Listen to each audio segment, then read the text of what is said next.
Looking at the economic numbers again, a graph I believe from the Economist. What is the economic power in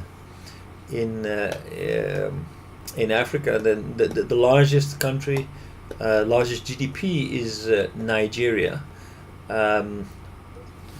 almost 600 billion US dollars. Second is South Africa, which was a rapidly developing economy a couple of years ago, but unfortunately, in recent years, their development has come to a standstill. They're not growing. Basically, they joined the ranks of Brazil, that was also in their same group, and they're not growing that fast. And probably one of the sad conclusions is probably that what made South Africa grow very fast is that they are very rich in resources, and with the rapid growth of the Chinese economy and their hunger for natural resources, their economy grew very fast, but only based on the world market price of natural resources. Now China has come to a standstill, and this has led to a not a raising but a lowering of the raw material prices, which has hit South Africa. Third is Egypt, 275 billion. Then Algeria, for me surprisingly big, because Algeria actually is a rather not very densely populated country with basically a strip bordering the Mediterranean, and underneath there is just desert. When I was going to travel to Africa, I was actually considering to go via Algeria through the desert, trying to cross towards West Africa through the desert, but it's really, the Sahara there is very severe, and I ultimately ended up taking the other route inside Africa through Syria and the Middle East into Egypt. So Algeria, Angola, which has a lot of challenges, very resource rich, but has been suffering a terrible civil war. Then Morocco and Libya. I'm not sure how recent these numbers are, but Libya has taken a hit severely. Drastically recovering. Right. Oh, it's the fastest growing economy in Africa at the moment. So they are growing very rapidly, but they have taken a hit. Then Kenya is a notorious underperformer through bad governance. Ethiopia, Ghana, and Tunisia. Tunisia, actually, I've been in Tunisia, and Tunisia is a rather affluent country that has a very small population, so the income per head is not that low. So if you put on the population, you can more better understand. Mm. Like the income per head. Biggest is Nigeria, but actually their population is 200 million. Yes. So compared to South Africa is 7 million. Average income per head. So South Africa is the largest. South Africa is only 7 million? Yeah, I think more. That's probably more. But anyway, it is 1/10 of Nigeria. Right.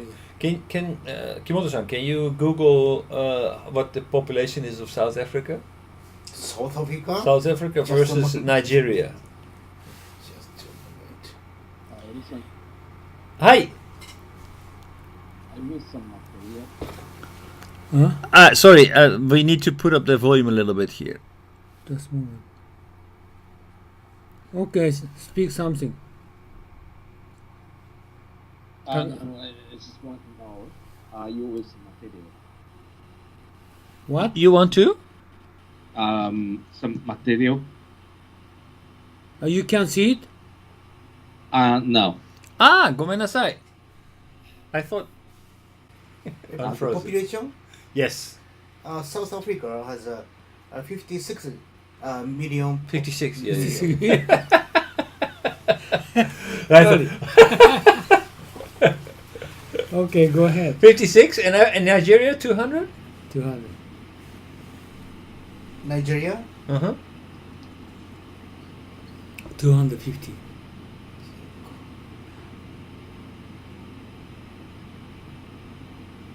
What? すげえ。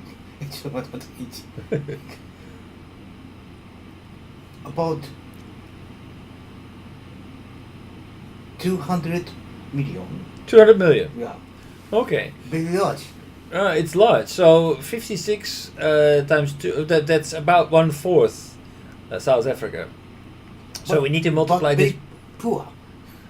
Right. Nigeria, poor. But Nigeria is poor. So, but actually, the southern part of Nigeria is not poor at all.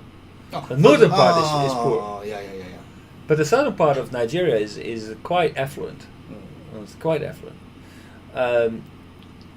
But actually, if you look at Nigeria is it's a weird country. So the north, the Muslim part, is very poor. Then you have the south, and you have the east side and the west side. And the west side is where the political power lies, but the east side is where all the natural resources and all the wealth is. So that was the start of the Biafran War, civil war. It was between the Biafras, where the natural resources are, where the money is, and the political side, Lagos. And that ultimately was won by Lagos at the expense of a big famine in Nigeria, even though it's a very resource-rich country. It suffered badly in that war, but the South in general is wealthy. So basically, if we multiply South Africa by 4, 12, 13, 13.5 versus 6, it's about the GDP per head is more than twice as high in South Africa compared to Nigeria. Nigeria is actually a Chotoyabai country. I've never been there, but I hear from my friend who is a pilot. He flies regularly on Lagos, and the first time he arrived there, he was kind of culture shocked as he found a dead body on the street, even passing by. Yeah. How many years ago? That was. That must have been already about 20 years ago. 20 years ago, it was very. But many people dead, but they make many baby. Yeah. Yeah, they're still growing rapidly, but that's very common for a new developing country. They actually they have a high number of births per. Maybe per Nigeria woman. average age is 18 years old, 19 years old. Right. So they have a so-called a demographic dividend. That means that there will be more people coming on the labor market than will be exiting. So that means that basically they have a big potential for growth. So that is actually there are not that many countries in the world that have this demographic dividend, but Africa has it. Almost every African nation, as a developing nation, has this demographic dividend. So looking at the future, looking at the situation in the world 20 to 30 years from now, we can be pretty sure that Africa will come in development, and they might be able to succeed Asia and Southeast Asia as a new area for globalization, where a lot of companies will make investments. But yeah, there are some